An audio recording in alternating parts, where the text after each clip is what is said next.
Halo, selamat datang kembali di panduan penggunaan LMS Poltekkes Denpasar. Pada sesi ini kita akan membahas tentang manajemen course atau kelas perkuliahan kalau bahasa akademiknya. Oke, menunya tetap di set administration, kemudian pilih course. Nah, untuk menambah course ya, menambah course itu ada dua cara. Yang pertama, kita ambil dari manage course and kategori. Ya. Jadi kita pilih dulu ini list kategori yang kita miliki. Misalkan ini kita mau bikin kelas kursus kedokteran 2024 misalkan. Ya. Nah, misalkan seperti ini, klik aja pada kategorinya, kemudian di sebelah kanan kita dapat melihat daftar kursusnya dan juga menambahkan kursusnya. Atau kalau mau langsung dari sini juga sebenarnya sama. Dari sini pilih course dan langsung add new course, sama aja. Cuma di sini kita harus pilih kategorinya dulu dari search ya. Kolom search di sini kita bisa pilih misalkan tadi kedokteran. Nah, kita pilih kategori mana nih? Ini kan tadi kita kategori 2 ya. Nah, seperti ini kategori level 2.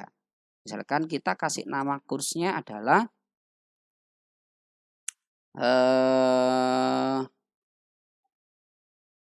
pelajaran anatomi lidah, misalkan seperti ini. Sorry, saya bukan orang kesehatan jadi agak ngawur kalau bikin contoh. Tolong jangan fokus ke tema tema topik ya, fokus aja ke langkah-langkah penggunaan aplikasi ya. Seperti ini. Nah, kita akan bahas satu persatu untuk kolom-kolomnya. Yang pertama, kita akan membahas course visibility.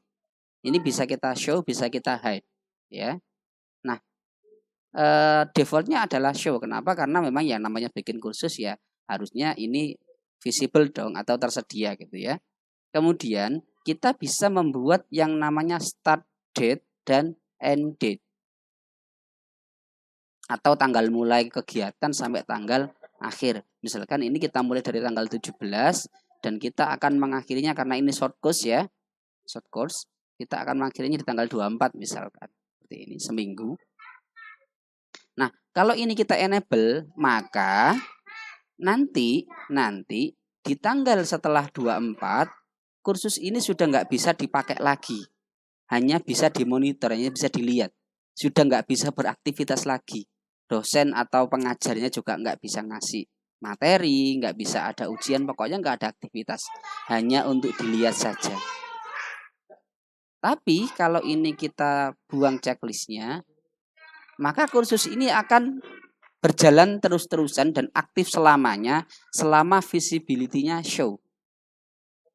Nah, kalau sudah hide ya sudah, ini berarti nggak guna lagi, nggak akan muncul lagi di halaman pengajar ataupun peserta kursus kalau sudah di hide ya. Makanya kalau beberapa itu kita bermainnya adalah di tanggal mulai dan tanggal selesai. Jadi kelas atau kursus ini berlaku tanggal berapa sampai tanggal berapa. ID number tidak harus diisi, cuma nanti kalau dari si akad ya, lagi-lagi kalau endingnya nanti untuk kursus yang akademik atau perkuliahan dia akan diambilkan dari si akad via integrator dan akan ada ID numbernya secara otomatis sebagai identitas. Deskripsi boleh diisi, saya nggak akan isi deskripsi nanti lucu jadinya malahan karena keterbatasan pengetahuan saya terkait tema. Entah saya tadi salah tema kayaknya. Kenapa bikin kategori kok kursus kedokteran? Harusnya bikin tema yang lain ini. Oke, kita juga bisa menambahkan course image ya. Kenapa sih harus ada course image? Nanti course image itu muncul di sini. Saya coba tampilkan jendela baru ya. Ya. Di halaman depan sebelum login itu kan ada daftar kursus ya. Di bagian bawah di sini ada daftar kurs. Nah, di sini kursus yang tersedia. Nah, ini nanti kalau mau cantik tampilannya harus ada thumbnailnya. Nah, thumbnailnya di tempat tadi di sini, course image sini. Kita bisa kasih thumbnail di sini. Kemudian di sini masih ada banyak sekali pengaturan. Kini ada format kursnya. Format kurs ya ini menjadi penting ya bagi administrator. Ini belum menyentuh dosen ya. Ini masih di administrator. Dosen nanti taunya sudah jadi atau pengguna dari kursus ini baik narasumber maupun peserta taunya sudah jadi. Yang bikin ini admin. Formatnya kita ada banyak sekali format di sini ya. Kita menyediakan beberapa format. Yang pertama kita ada yang namanya custom setting. Ya, kita coba bahasa Indonesia aja biar penjelasannya lebih mudah ya dimengerti. Oh, enggak bisa, harus keluar. Oke, kita langsung English lanjut. Enggak apa-apa. Nah, custom setting ini kita bisa membuat section secara bebas ya. Nah, sectionnya di sini defaultnya 4. Jadi kayak pertemuan gitu ya. Berapa pertemuan? Di course ini ada berapa pertemuan? Berapa section? Berapa bagian? Ya. Kemudian kita bisa buat weekly section. Weekly di sini ini berarti nanti dia akan dibuatkan sesi mingguan.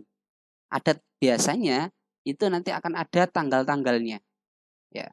Nah, ini makanya ini otomatis enable-nya mati nih. Karena dia ngikut ini. Kita bisa bikin berapa section. Kalau kita bikin 7 minggu ya, maka nanti kursnya akan tersedia sampai 7 minggu dimulai dari tanggal awal. Ini nggak bisa kita hidupkan karena kita pakai format mingguan. Kalau kita pakai format bebas, kita bisa nentuin kursus ini akan berakhir di tanggal berapa. Kita bisa enable end date-nya. Oke, kemudian format berikutnya ada single activity.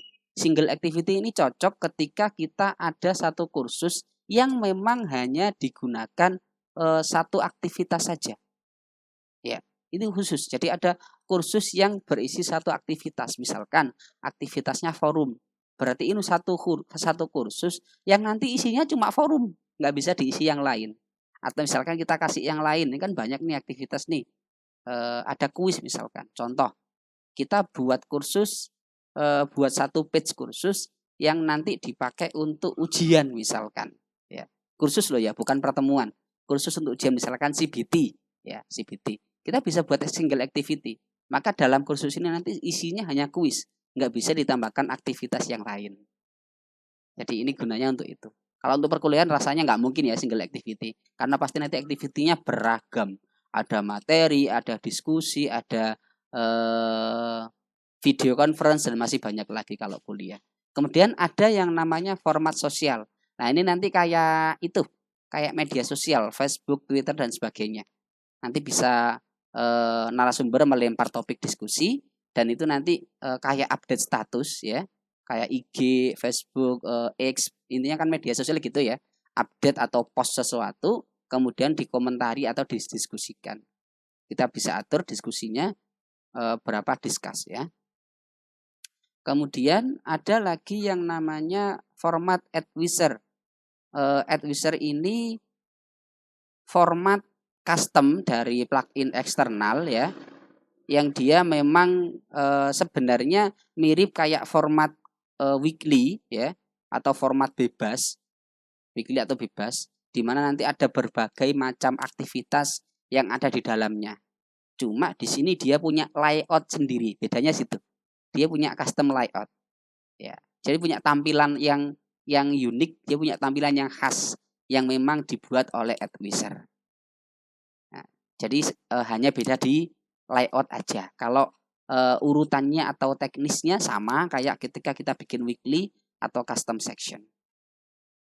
Dan yang terakhir ada yang namanya timeline. Ini mirip juga kayak apa ya, kayak medsos juga, kayak sosial juga, cuman agak lebih strict lagi ya. Secara langsung saya belum pernah coba, cuman rasanya nanti bisa kita coba di lain kesempatan. Yang lainnya sudah kita coba satu persatu, makanya kita bisa jelaskan dan memberikan gambaran. Kemudian appearance, ini kita bisa atur ya pengaturan kursusnya kayak pengaturan bahasa, Ya, kalau ini boleh pindah bahasa nanti kursusnya. Jadi baik narasumber maupun peserta bisa pilih bahasa Indonesia, bahasa Inggris. Kemudian ada gradebook, kita bisa tampilkan.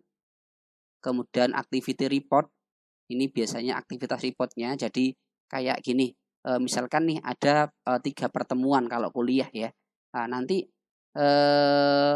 mahasiswa bisa lihat activity reportnya dari 3 pertemuan tadi.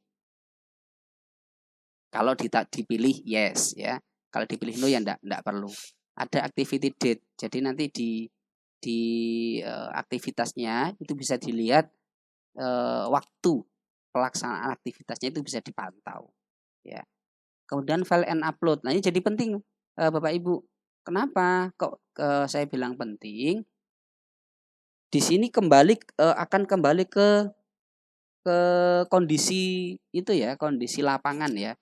Kenapa di sini maksimalnya 2 MB? Karena kebetulan servernya belum di-up ya. Servernya memberikan upload maksimal 2 MB. Jadi pasti 2 MB ke bawah. Nanti kalau servernya itu diberikan up sampai 10 atau 20 MB, tentu akan muncul pilihan di sini.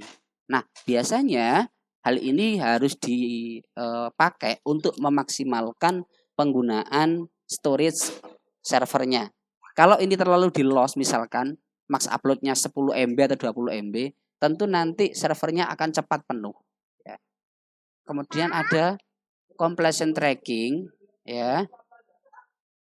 Ada completion tracking di sini. Ada show activity completion condition. Ini biasanya activity completion itu gini. Activity completion itu misalkan nih di minggu pertama di situ ada 3 aktivitas. Ada materi, kemudian ada diskusi, dan kemudian ada melempar feedback atau umpan balik ya. Ada misalnya ada aktivitas. Nah, di situ ada activity completion-nya. Ada activity completion-nya. Sehingga bisa dipantau mana pengguna atau narasumber yang sudah melengkapi aktivitas tersebut. Misalkan dikasih materi, mana mahasiswa yang sudah membaca materi dan mana yang belum membaca materi. Lebih detailnya activity completion itu nanti akan diatur per aktivitas, bukan per course ya. Ini settingnya aja. Pakai activity completion atau enggak kursus ini. Nanti per aktivitas ada activity completion sendiri. Kemudian ini additional pilihan ya, udah terlalu banyak, nggak terlalu penting banget. Yang atas-atas sudah saya jelaskan semua. Kalau udah, kita bisa save and display. Sudah 12 menit lebih kita lihat. Oke, ini ada kesalahan tanggal ya. Karena tadi kita sempat merubah format ya.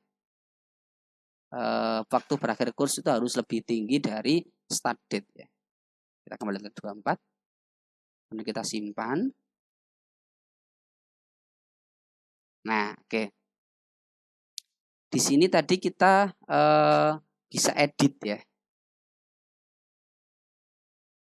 Kita bisa create new post atau add an activity resource. Jadi kalau nggak salah kita pilih timeline ya formatnya ya. Oke, kita coba setting lagi kursnya. Kita cek settingnya atau kita edit pengaturannya. Sama kayak tadi tampilannya. Ya. Oke, kita formatnya format timeline. Jadi kayak media sosial ya. Ini aktivitasnya di sini. Jadi enak tampilannya kayak gini Bapak Ibu. Enggak tampilannya lebih manusiawi daripada model yang versi lama ya. Ini tampilannya jelas seperti ini, enggak perlu menu kiri, enggak perlu menu kanan sehingga lebih leluasa. Nah, hampir sama kayak activity biasa ya. Kita bisa nambah saya kayak course biasa yang sudah saya sampaikan tadi untuk timeline, bisa juga create new post. Ya. Seperti ini.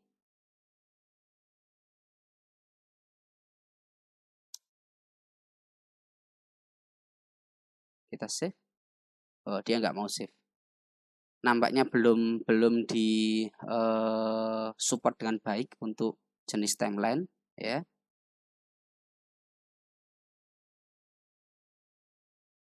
Oke. Nanti kita akan membahas pengisian kursnya itu di panduan dosen. Panduan admin cukup sampai menyiapkan kursnya ya. Nanti akan kita pecah 2. Ini persiapan kursnya. Nanti akan kita ada panduan untuk manajemen partisipan, ya. Kemudian gradingnya atau penilaian, dan juga ada reporting. Kita akan bahas di panduan yang lain karena sudah melebihi batas ini. Terima kasih, semoga bermanfaat.